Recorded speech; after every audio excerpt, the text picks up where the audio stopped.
जिस पर्सन के साथ है वो पाकिस्तान में है, तो हम किस तरीके से जो है वो अपना हक ले सकते हैं। पाकिस्तान से बाहर बैठ के जो है वो मैं यहाँ पे सूट फाइल कर सकते हैं। पाकिस्तान में वो कोई प्रॉपर्टी खरीदते हैं और उसमें उनके साथ फ्रॉड हो जाता है, ओवरसीज पाकिस्तानी को जो फेस करने पड़ रहे होते हैं।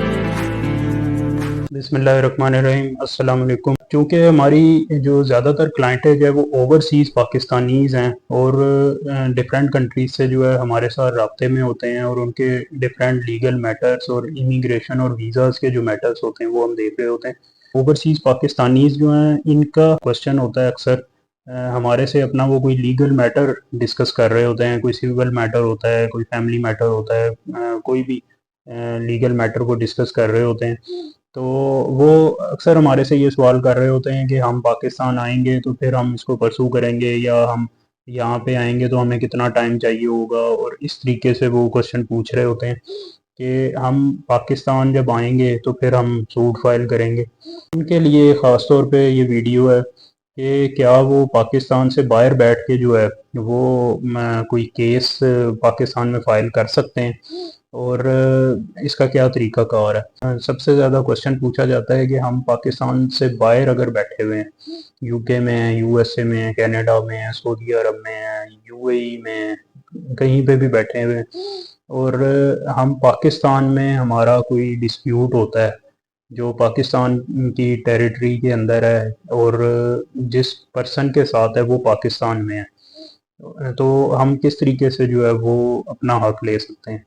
तो इसका आंसर सिंपल सा है कि आप बिल्कुल पाकिस्तान से बाहर बैठ के जो है वो यहाँ पे सूट फाइल कर सकते हैं, और आप बहुत इजीली जो है वो अपना केस फॉलो अप कर सकते हैं।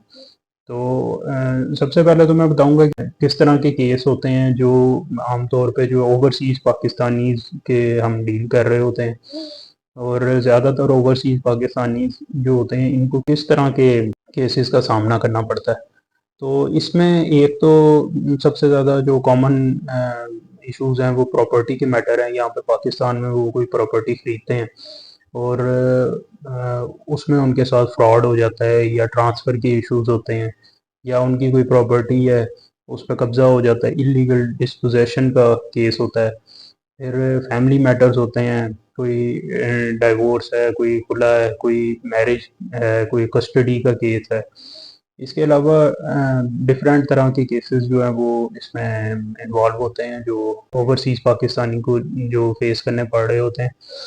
तो ये बिल्कुल आप बाहर से बैठ के जो है वो जिस भी कंट्री में है वहाँ से इनको आप डील कर सकते हैं, और उसका बड़ा सिंपल सा प्रोसीजर है। आपने करना ये है कि आपने सिंपल एक पावर ऑफ अटॉर्नी बनाना है। वहाँ जिस भी आप कंट्री में हैं, फॉर एग्जांपल आप सऊदी अरब में हैं, आप यूके में हैं, आप कनाडा में हैं, जिस भी कंट्री में हैं, आप वहाँ की जो पाकिस्तानी एम्बेसी है आप वहाँ पे लेके जाएंगे सिंपल एक power of attorney. Simple paper के ऊपर एक लिखा होगा पावर ऑफ अटॉर्नी होगा। उसका फॉर्मेट बड़ा इजीली अवेलेबल होता है। अगर ना अवेलेबल हो, हमारे जो क्लाइंट होते हैं हम उन्हें भेज देते हैं। उस पावर ऑफ अटॉर्नी को जो है वो आपने एम्बेसी लेके जाना है। वहाँ से जाके आपने उसके ऊपर आपके अपने साइन होंगे, और नीचे दो विटनेसेस के साइन होंगे।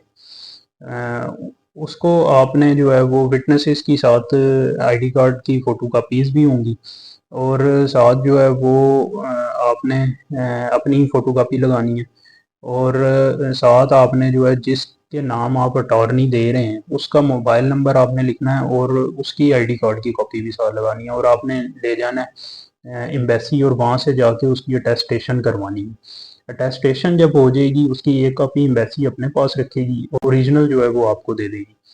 अब ओरिजिनल आपने बाय पोस्ट जो है वो भेज देना है जिस पर्सन को आप अटॉर्नी दे रहे हैं, जो अटॉर्नी होल्डर होगा पाकिस्तान में, उसको आप भेज देंगे।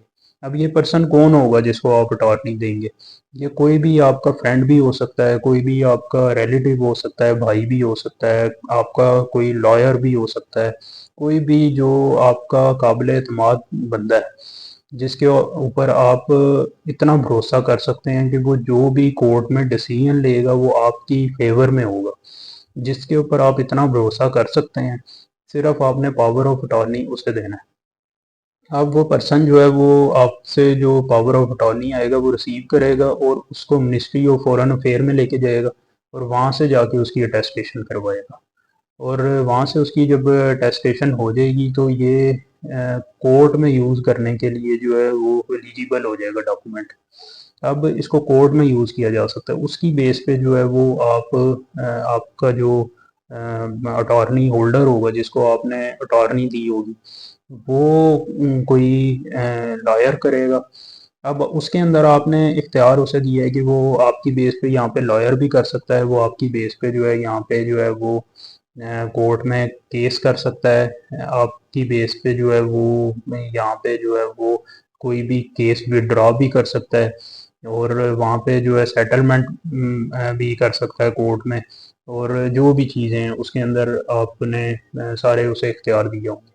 अब उसमें होगा ये कि वो आपके बिहाफ पे जो है यहाँ पे जो है वो वकील करेगा, कोर्ट में केस होगा और उसमें जहाँ पे पर्सन के अपीयर होने की डिमांड जब कोर्ट करेगी या जहाँ पे आपके सिग्नेचर रिक्वायर्ड होंगे वहाँ पे वो पर्सन जो है वो सिग्नेचर करेगा और आपके बिहाफ पे वो अपीयर होगा और कोर्ट को बताएगा कि मैं अटॉर्नी होल्डर हूँ और मुझे अटॉर्नी दी गई है और आपके बिहाफ पे जो है वो बयान वगैरह जो है वो भी वही करेगा।